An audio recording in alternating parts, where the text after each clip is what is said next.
Good morning.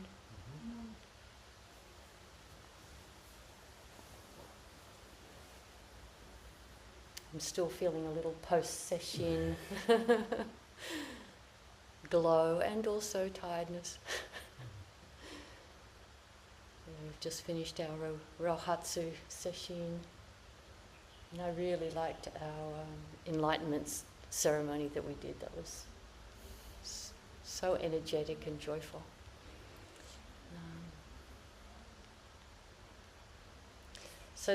Yesterday I decided just to make a list of all the things that are involved in practice, like ways in which we practice. And it turned out to be like 20 things. I was kind of surprised. I thought I'd have a list of 6 or 7. So we'll go through them each a little bit. So, and they're not in any special order, any particular order, but probably the more obvious toward, as we go down to the less obvious. So the most obvious is Zazen, of course, just our sitting practice. And as simple as our sitting practice appears, that we're just sitting here, it really has this very profound and subtle aspect to it, which is that we're willing to do nothing in particular and be okay about that. And to really be okay with not needing to do anything in our practice is an embodiment that we're perfectly fine as we are, that we're already Buddhas, we don't need to add anything, we don't need to achieve anything. We're having faith that we are essentially completely fine. And if everybody actually really felt essentially fine, like, okay, relatively, conventionally, we have our difficulties and areas where it would be good for us to change our habits and our patterns and so on, of course. But on a more subtle level, that we are essentially fine, that any of the things that we think of about ourselves that are problematic or shortcomings or problematic aspects, they're things that have been added to us. They're not who we actually are. So just to be able to sit relaxedly and do nothing is a recognition and a cultivation of a belief in our essential goodness, our essential okayness. And it's actually rare, I think, for people to really feel that way about themselves. And when we don't feel that way about ourselves, we're more likely to act impulsively to try and get ground under our feet, to try and get some proof under our feet that we're okay, and that often results in harmful activity, harmful speech, harmful actions, either harmful to ourselves, to others, to animals, to the environment, to mountains, and rivers and fields, and to the air.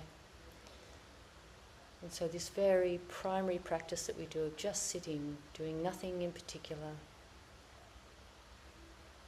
has really profound impact on our lives. Some people know this, and which is why people do this unusual thing. So Zazen is our primary practice. And then some of our other practices are, of course, the things like studying. If we didn't study, we wouldn't come across this idea that by sitting doing nothing, we're expressing our true nature. We wouldn't have that thought, and then we couldn't cultivate that thought. So when we study teachings on impermanence and no self just means that we don't function in a vacuum independently of others. We're profoundly dependent and co-created by others, and we create others and they create us. And everybody is co-creating each other and themselves, so therefore when you look at that closely, you can't locate any creator. And you can't actually locate any creation. So to contemplate these sorts of things requires study. the likelihood that we would just come upon this independently by ourselves is it's very unlikely. There probably are some people who come across some of these teachings just through their own contemplation, but why not learn from our ancestors? Why not learn from those who have gone before us and who are wise and kind and peaceful? So study is important. And that's why in Twining Vines we have weekly study, one-on-one weekly study, and why we have our weekly koan study group, where we study together. That's why we do that. That's why it's an important part of what we do. And related to that is just the practice of contemplation in general. So in our daily life, practicing, intentionally bringing to mind the teachings, bringing to mind our own experience of the teachings, and just letting them just move around in our mind. We can actually cultivate this kind of contemplative practice. We can say to ourselves, I'm going to try when I drive to work just today, I'm going to try not listening to the radio maybe, and just think about impermanence, for example. We could just make choices like that. And after a while, we don't even have to make choices like that. We just find that that's what we do. We just have a tendency to be contemplating the nature of reality. And it just starts to replace the other mental habits, which is just thinking about events and people and troubles and plans and so on, which are all okay things, but it's nice not to think about them all the time. So zazen, study, contemplation, and now, so it's not in any real order here, it's just like as it flowed out of my head. And then I was thinking about precepts that we actually take on intentionally, sort of vows to conduct ourselves well, and also to be accountable in a way. Like, it's not that we have to specifically go up to a teacher or anybody and say, I'm using good speech. But because we actually take the precepts in a public setting, it's one of our forms is a jukai ceremony where we publicly receive the precepts and take on the precepts. We are kind of, we have this sense that we have chosen to do this thing, and so in our mind, for me in my mind, I check my behaviour, I check my thinking, sort of with the ancestors or with the teachers. You know, in my mind, I just, is this okay? Does this feel okay? Yeah, it does. No, I think maybe I should do something different right now, or say something different right now. Like if I'm having a little irritated thought with someone maybe, or feeling a bit hurt, or any number of things, I might just check, does this feel like good Dharma practice? Not quite. I might think of my teacher or my teacher's teacher or just some ancestors in our lineage. How would they respond to this little thing that's happened? They'd try and do something differently. Like last week, someone in my family lost their temper, and it was really clear that they felt very guilty about the fact that they'd lost their temper, and they were kind of eyes downcast and avoiding talking to people. You could see, and the effect, I think, on other people was to feel a bit nervous. They didn't want to go near him because he'd lost his temper, you know. And I thought to myself, I felt nervous. I felt like I don't quite want to go near him because he's lost his temper, and I don't want him to lose his temper again. And then I thought, is this really good Dharma practice for me to do this? So instead I went up to him and gave him a hug and said, if I were a man, I'd want to be a man like you. And I could just see his whole face, like a weight lifted off his shoulders and his face opened up because I'd given him this really beautiful compliment. You know, if I was a man, if I was a father, I'd want to be a father like you. And it's true, I did feel that way about him. You know, people make mistakes, so he'd lost his temper. It's not great, but you know, we're just human. So that's just like a little example that we can cultivate in our life. We notice what we're doing. I noticed that I was feeling a bit like everybody else, like, ooh, I don't want to go near him right now. And I thought, this isn't the best practice. this is, it's understandable. It's not the best practice. What could I do to be beneficial in this moment? Instead of everybody feeling like, oh my God, we're all in a little mess right now. What's a better thing to do, So there's subtle ways in which our practice comes spontaneously into our daily life. When we take on these vows, these precepts, to want to be a beneficial force in the world, rather than maybe retreating into fear or righteousness. That would be another reaction. I didn't have that reaction, but someone could easily have that reaction, like, God, there's just no way to speak. That would be another common reaction. And if we had that reaction, then we could say, is that what the Buddha would do? Is that what, someone that I respect, is that the way they would think right now? Would they do something different? And then if we really let ourselves, we often just creatively come up with something like that thought just popped into my head to say that to him. And it felt very good, and I could tell it felt good for him too. And then all the tension dropped at that point. And that was said, it created a real drop in tension. It was a really lovely little moment. And that's what happens when we practice. It manifests in these extremely ordinary family situations, community situations, work situations. We start to speak and act in a way that's skillful and benefits other people. So the precepts have far-reaching implications. Because sometimes little moments like that, a person can turn.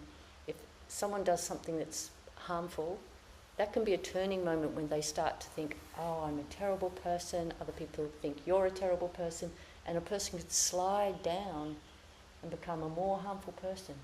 Or that moment can actually be sliding the other way, where someone forgives them for their transgression and shows real empathy for them, and then they feel a little uplifted, and they think, I am a good father, or whatever it might be. And then they start going the other way. So our words sometimes, we don't know when our words might be the critical words that tilt a person one way or the other. We never know. And so we don't want to be fearful about that, but just to take everything we say with an awareness that it has an impact. So that's the precepts. One little example of the precepts. And then another form of practice is Sangha relations, so the way we participate in our Sangha. And initially we're talking about our spiritual Sangha, so like twining vines in this instance. And to be an active part of the Sangha, to care about the Sangha. And the main way, of course, is to just turn up.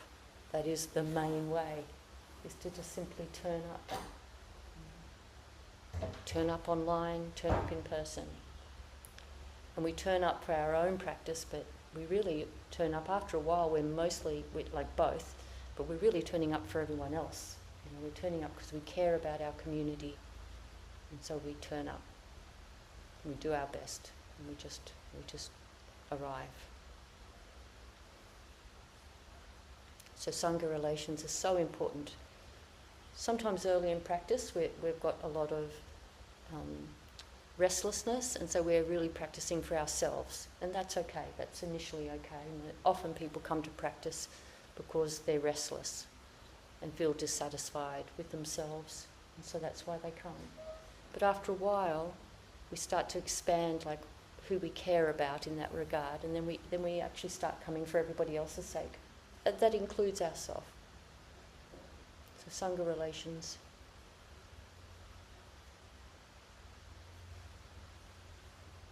And some other things that we have is working with the teacher and going to Dokusan. So we've just had session, so we've just had that experience of going to Dokusan most days, every day if possible, where it's a moment in time where you're meeting face to face with the teacher, and you're dropping sort of social norms of conversation and those sorts of conventions, and we're just getting straight to the point, straight to the Dharma point. What's happening in your practice right now? What koan are you working with right now? What teaching are you contemplating right now? We just get straight to the point and do that. So Dokusan is this really rare space where everything else just drops away and we just go straight to it. The words have stronger impact, the words in Dokusan. And that's why often Dokusan can just go for 3 minutes or 4 minutes. But those 3 or 4 minutes can sometimes be really powerful minutes. As I've shared before, when I was living in Santa Cruz, I would drive up to No Abode in Marin County. I can't remember how, quite like an hour and a half or hour and 45-minute drive once a month to sit with the Sangha there. But really what I was going for was to have a 5-minute Dokusan. I would go up there so I could sit face to face with my teacher's teacher, Reb Anderson. And it was very important to me to have that, to be seen, to see and be seen with nothing else kind of clouding it, nothing else clouding it, completely exposed. I wanted to have that just totally pure experience. So Dokusan is an incredibly valuable thing. And one thing we're going to do next year, which I'll talk about at the end, is how we can start having face-to-face, once a month Dokusan here in Canberra. So I'll talk about that at the end. Another thing that people often have, like we do our 1 day a week sitting here together, and often groups have zazenkais, which is sometimes even a half-day sit is called a zazenkai, but it's a full day sit, or sometimes a weekend sit. You're sitting, a little bit like a session schedule, usually slightly less, sort of 9 a.m. to 4 p.m. type of a thing. So I think we'll start introducing some version of that between our 6 monthly sessions.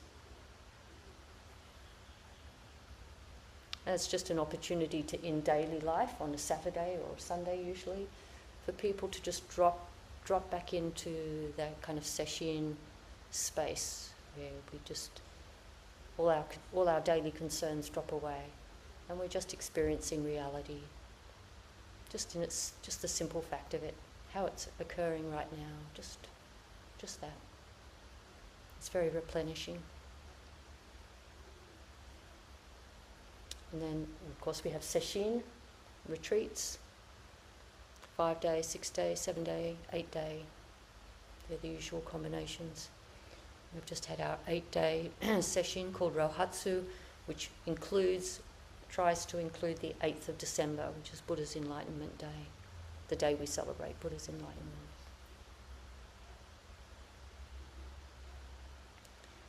We also have ceremonies and services, which here on Saturdays we have just fairly small aspects of that, but we have our chanting before the talk and after the talk, and we do our prostrations together, and we light candles and offer incense. So we have sort of a simple ceremony here, but in session we have fuller services where we chant various different sutras and do the full 9 prostrations. And then we have particular ceremonies like we just had a priest ordination ceremony, which was very exciting. We all got to offer chip incense, which is something we haven't done much of, but we're starting to introduce that. And just offering chip incense is a beautiful thing. You're just picking up these little chips of incense and you drop them on the charcoal, and the wisps of fragrant smoke rise up. Just another mindfulness moment, and often a moment of gratitude. It's a mindfulness moment and a sense of respect. It's a moment of showing respect. And we can show respect specifically in our minds, or it can be just very broad, just a total respect of everything. Just showing my respect by offering this incense.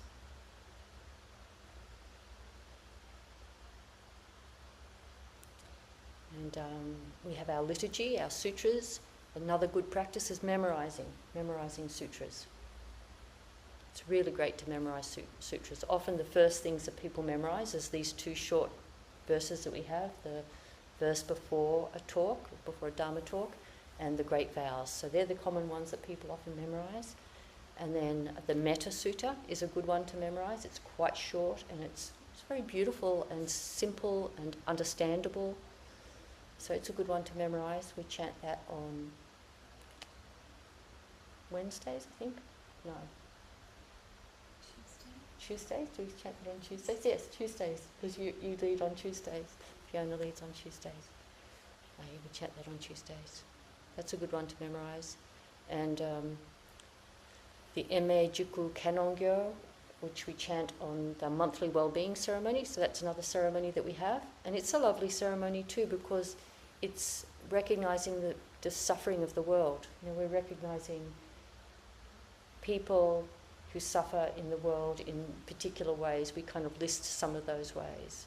People who are experiencing war, or who are experiencing environmental degradation in some way, or who have been incarcerated, who have sicknesses, who are experiencing loss. And then we list the names of people that we know personally who are experiencing some of these hardships.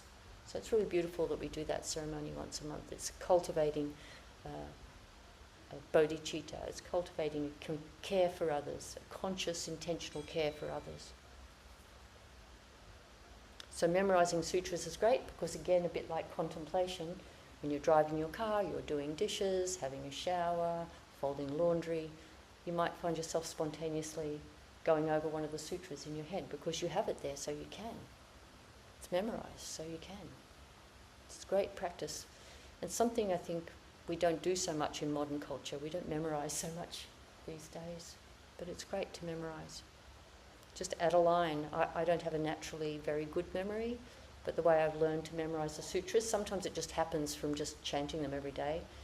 But when I intentionally want to memorise, I just memorise the first line, then the next day I add the next line, and then the next day I add the next line, and I just work my way through until I have it all memorised. So you can kind of really intentionally memorise like that. And when you've only memorised 5 lines, well then you just repeat those lines to yourself while you're driving. Just the ones you do know, you repeat them. And then you add a line. So sometimes, I would have a sheet of paper with whatever lines I had, and then I would add the next line. And I'll just keep each day add a line until, it would take maybe a month to memorise something. We can cultivate just a general mindfulness practice, so just intentionally practicing looking and listening. They're the 2 main ways. Just practicing intentionally looking and listening.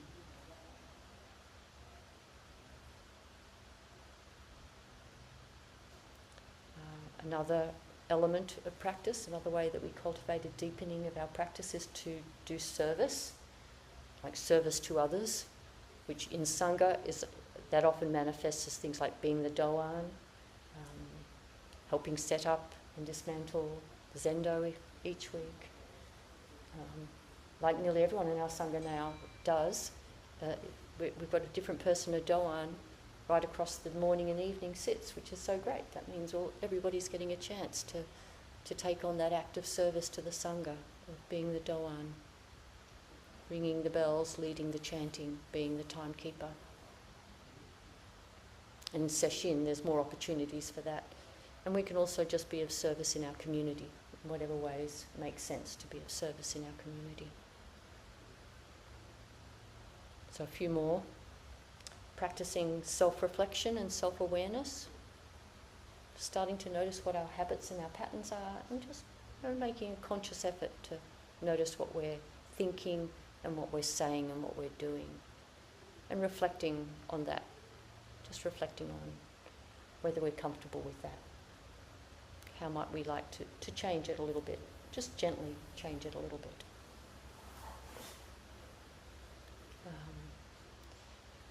Another practice that I think is a little, again, something pretty uncommon in modern society and something that people have a little resistance to, but it's an interesting just concept to think of lightly, which is confession and repentance. And we can confess and repent mistakes that we've made just in our own heads. We don't have to do it to anyone.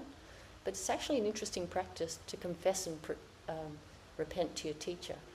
Just to say, last week this thing happened and I did this thing and I don't feel so good about it. It's actually a really good practice, because then you find that your teacher's just going to be nice about it. They're just going to be nice about it. They're not going to go, that is absolutely appalling, just get out. They're not going to do that. They're going to go, oh yes, that's understandable. That's very understandable. But thank you for confessing. So sometimes we're scared, like people hide the mistakes that they've made. It's actually a really good practice to learn to not hide them, because when you hide them, you're actually giving them power. You're giving them power over you, so to speak, and maybe maintaining a more negative thought about yourself. So if you have someone who you know is a caring person and you confess and repent, and I'm going to try not to do that again, and then they're kind to you about it, you can then just let it go. That is all over now. I've confessed, I've repented, I'll do better next time. You just let it go. So it's an interesting practice. I felt a little nervous doing that with my teacher initially, confessing when I'd done something that I knew was not wholesome. But after a while I thought, I really like this actually. We're all good people, so you don't have to do it very much, as if there's a lot to confess. But it is an interesting practice, and in some traditions it's a little more formalised. But in our tradition it's not formalised in any way. It's just something to keep in mind occasionally. And other just simple things like caring for our mental health, caring for our physical health. Do we have some mental health issues that need proper professional attention? If we do, then let's go do it. Are we caring for our physical health? Just getting a little bit of exercise each day. Doesn't have to be a huge amount, but some. Are we eating generally well? Doesn't have to be perfect, but generally well. Because if we don't care for our mental and physical health, we can't be so beneficial to others. And in a similar vein, just meeting our responsibilities in our families, in our workplaces, in our communities, in our sangha. Just being a responsible person. Being reliable, turning up, just doing whatever it is you're supposed to do, no matter how simple it is. So valuable. It's so valuable simply just to be reliable. People love it when someone's reliable. It's a great thing. Just be straightforward, it's no big deal, but just do that. Turning up, doing whatever it is you're supposed to be doing. So we can cultivate doing that, not rigidly, not forcing ourselves. If we need to cancel something or not turn up, then so be it. But just sort of leaning into, yes, I will turn up. Just leaning into that. And then some other things that, we don't get to do so often, but are nice to think about doing and maybe consider doing once in your life, is a longer retreat, sort of like a practice period, maybe a 3-month retreat. These are things that are available to do in America. There are some ways to do it in Australia, not so much in the Zen tradition, but in some other traditions you can do longer, extended, sort of like an extended session. It's often referred to as a practice period. Or solitary retreats, like for a week or a month, just alone, to set up your own sitting schedule and have no internet or phones or anything like that, just a regular sitting schedule, doing prostrations, chanting, cooking your own meals, having no contact with anyone. It's a wonderful thing to do. So these are things just to keep in mind that maybe you could do sometime in your life. Often we have to wait if we have children, till they're older.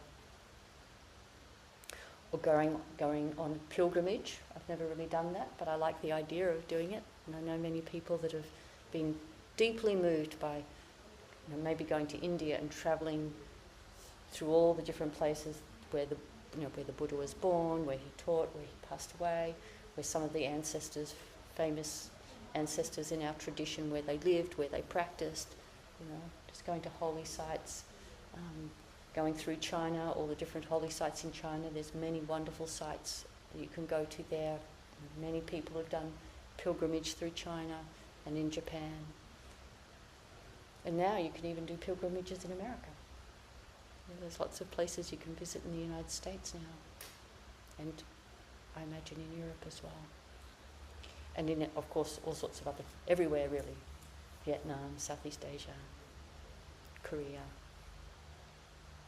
So pilgrimages. It might be something if someone's thinking of a vacation, maybe rather than a vacation, it could be like a pilgrimage. Sort of a vacation, but a spiritual vacation. Yeah.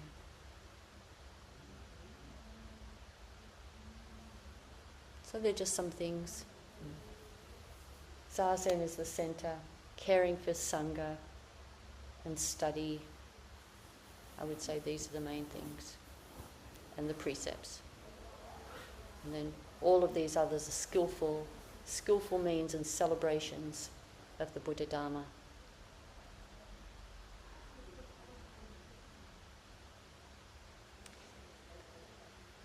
Yeah. Oh, I wanted to talk about plans. So my thought is, for the next couple of weeks, I'll send out an email that we won't meet here on Saturday for the next 2 weeks over the sort of Christmas holiday period. I think it might be just better not to do that, but we'll keep daily Zazen going, and I just want to keep turning up for morning and evening Zazen anyway. So anyone who wants to keep turning up, we'll just keep that going.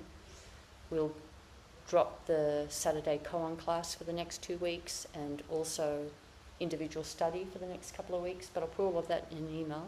But my thought about how to start bringing face-to-face Dokusan in more regularly is, and I've talked to Venerable Dautri about this here, that once a month we'll do a 40-minute sit like we're doing now. Instead of me giving a full talk, just give a very short sort of 10-15 minute, more like just a teaching idea, just sort of a very short sharing. Then have another 40-minute period of Zazen in which we have Dokusan, face-to-face Dokusan. And we would just do that over in our storage area room. We just set up a couple of cushions there. And that means it doesn't interrupt the schedule. People don't need to think, what week, is there a talk this week or not a talk this week or anything. It's sort of more or less the same. But we'll have face-to-face Dokusan, and we'll just have a little card that you just put on your cushion so I know how many people are coming. And then after the short talk, I'll just go over there, and then people just come one at a time. When they come back, the next person goes. And so we can do that. And I think that will be nice. So we'll start with once a month and see how it feels. So that's the plan. And I'll put it all in an email. And yeah. So anybody like to comment or ask a question? Just remove the pin here. It's perhaps a bit of fun, but you're talking about skillfully dealing with other people. My last email yesterday was accusing someone of attempting to kill me, the sort of bureaucracy, and I thought, I think that probably wasn't so skillful. I mean, I hope they took it the way it was intended, which was a little bit of fun. But, A little bit of fun, did you say? Yeah. But with an edge. Yeah, you are still trying to kill me. Yeah. So thank you. Yeah. Yeah, an interesting idea that I came across some years ago is when there's a bit of a conflict, to see if we can always take the tone down one step. Like if it's agitated, if we can't completely dissolve the agitation, can we just take it down one step? Just like one step down. And then sometimes that will help the other person take it down a step. And then we can take it down a step more, and it's like, okay, now we can have a proper conversation. So just that idea of if the energy is kind of too elevated, even if it's sometimes like too much excitement. Sometimes people get too excited. Let's just take it down a notch. We can just be that person that just, right, we need to get a little steady. you know. It's just an interesting idea. It's not so daunting, this idea of just bring it down a step. So maybe saying, what are you doing, trying to kill me? Maybe it's taking it up a step. It's just like, maybe not. Maybe it was just turning it into humour, but yeah. So, because that's kind of, you know, our practice is to try and keep things joyful but steady, joyful but, you know, not too sharp. yeah, not too labile. Yeah. Well, thank you. Thank you for your compassion.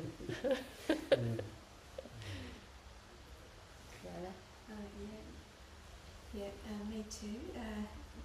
Won't go into the details, but it was, yesterday afternoon trying to resolve my certificate for my first aid training, and didn't come through in time.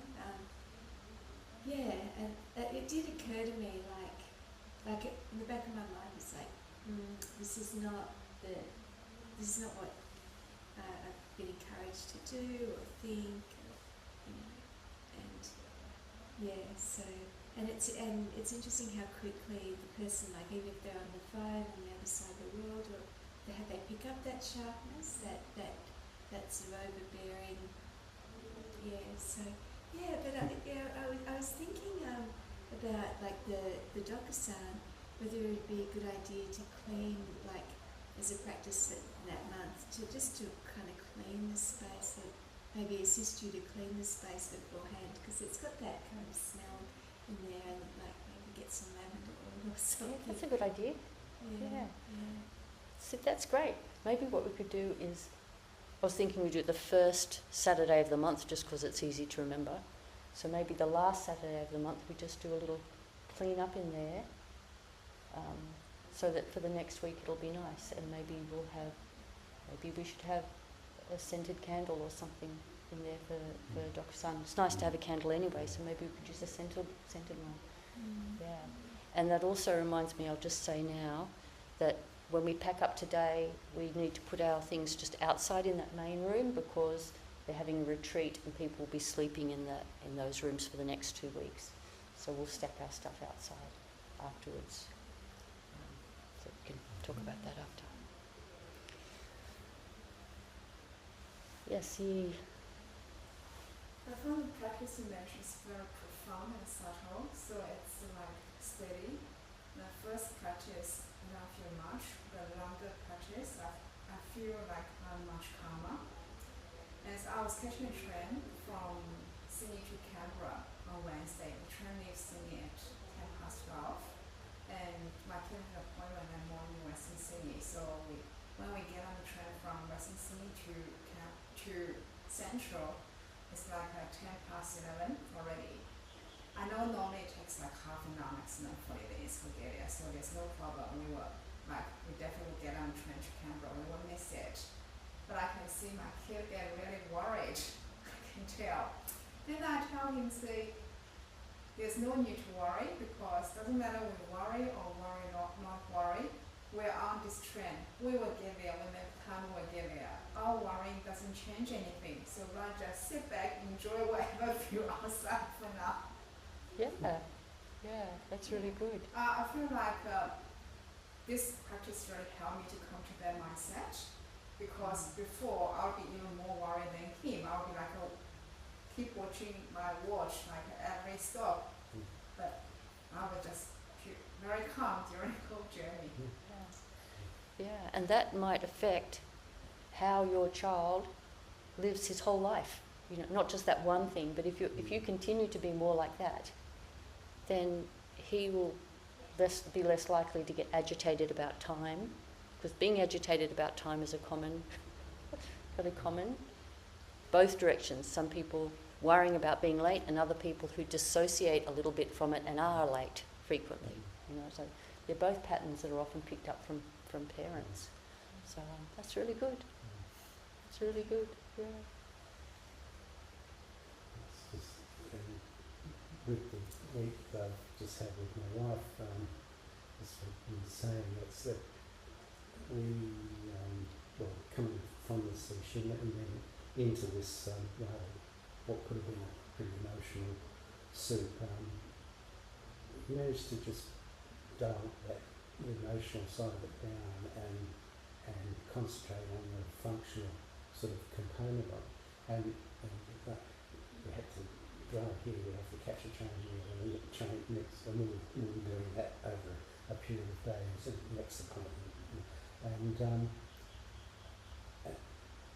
it was actually, it went well.